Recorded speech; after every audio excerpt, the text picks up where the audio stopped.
Today I'm going to be going back and taking a look at Kate.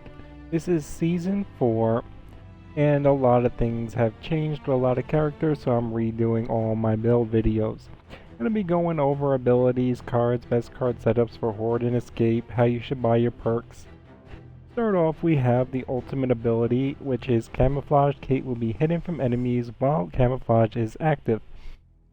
So while you activate this, you will be able to be invisible. You can still take damage, you're just invisible to the enemy.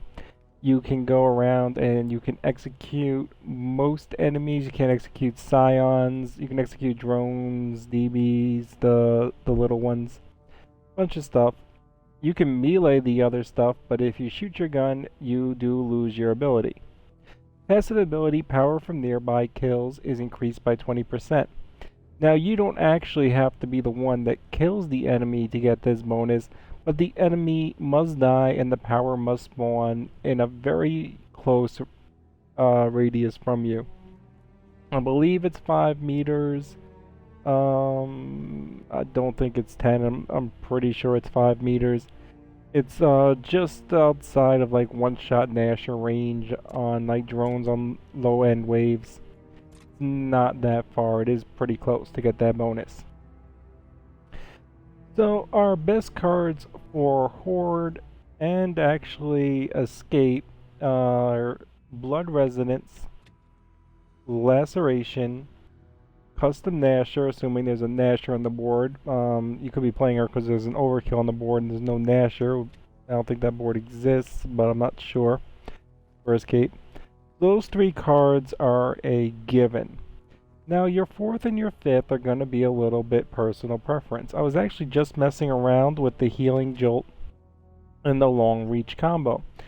Doing insane with the health modifier off and the power drain. So it was pretty interesting. I was able to get a lot of power. I started at wave 20, ended up with like 50,000 power picking up from the game because I was able to press so hard and get so many doubles.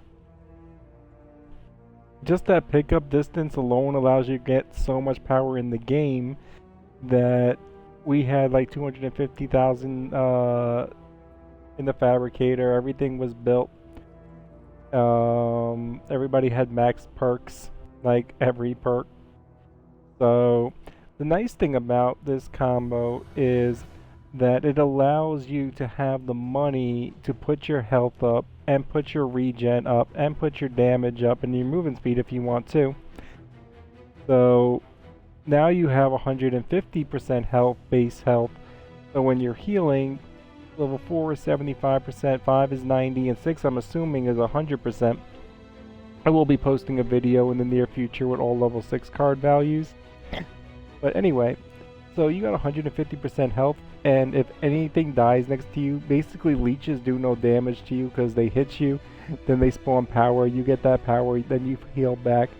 I was pressing in the 40s like mid-wave, just going through Amagos. I mean, if you're not that good in versus, or you're not that good moving with Cade and pop-shotting and going and backing off as they're bleeding out, you won't be able to press as hard, but yeah, I was able to press a lot harder than I normally do. I'm highly aggressive with her to begin with.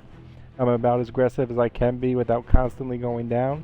Like, I probably will go down half a dozen of times in a game as Kate, because I am aggressive.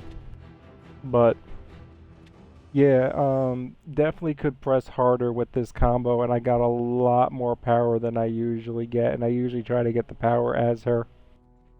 So that is one combo that you can run. The other combo is stim batteries and chain.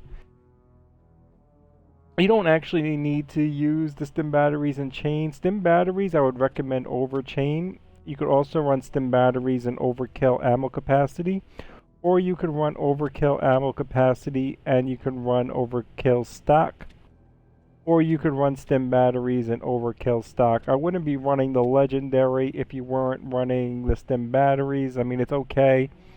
but if you're not really running the stim batteries, you're not really killing that many enemies, so no point in really extending it. Just use it to go get people up. And those are really the 3 potential or 4 potential combos I see for Horde. As far as escape goes, stim batteries and chain is good if you're executing a lot in the board. Executions grant stim, and max capacity stim would be pretty good.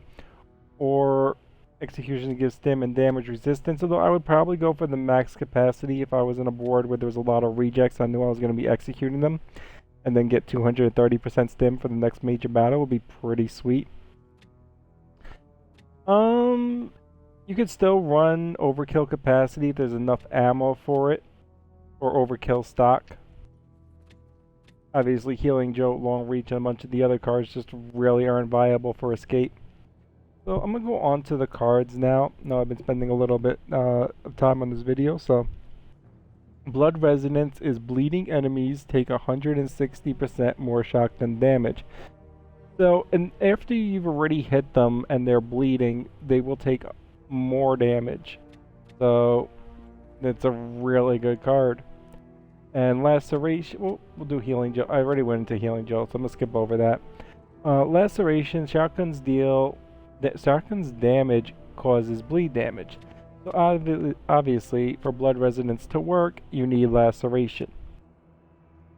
Custom Nasher, wow, is one of the top 3 because even if you just want to use the overkill, I would not. I know some people just want the Nasher and the retro or the overkill and whatever, but the Nasher with the damage increase bonus, oh my gosh, that thing is such a beast. When the dude is right on you or you got a Scion right next close range, you just be able to go up, pop once or twice and it bleed out. Or after you burn through your overkill, being able to switch to a second shotgun. It's great. Great card. Obviously, long reach, increased power, pickup distance. So you don't actually have to be on the power to pick it up. You just have to be close to it. Chain, when you're killing enemies, it does not have to be executions. You can melee down a juvie. Any kills of an enemy will extend your cloak time. Standard XP score boost card. Stim batteries.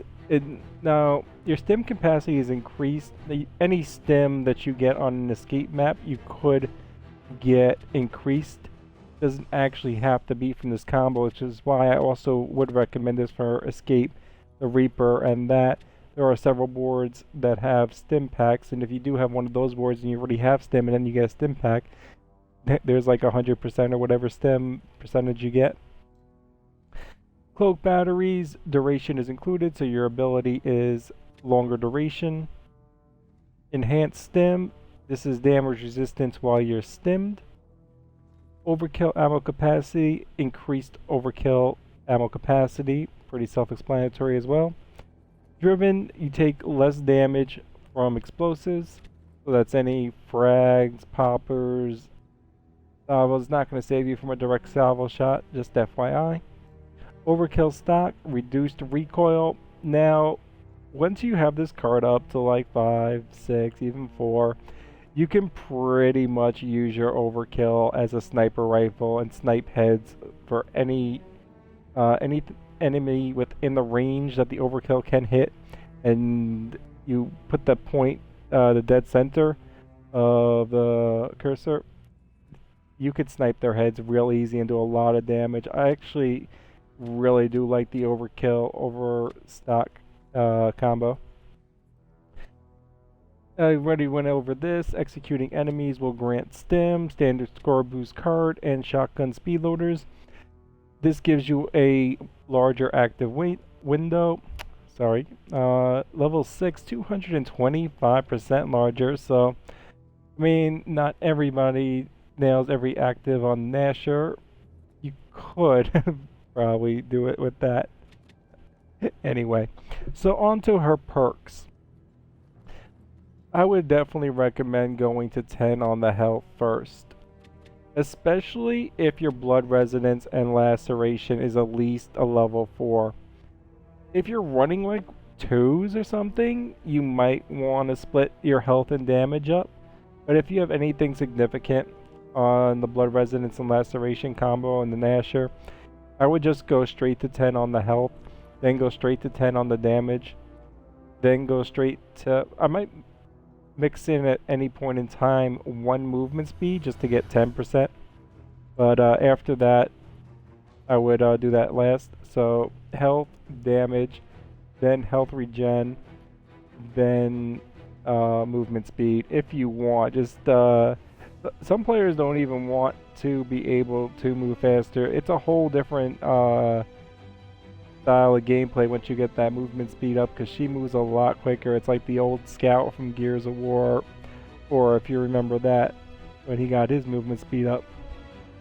Anyway, yeah, that's my recommendation for buying perks, card setups, and I hope this video helped.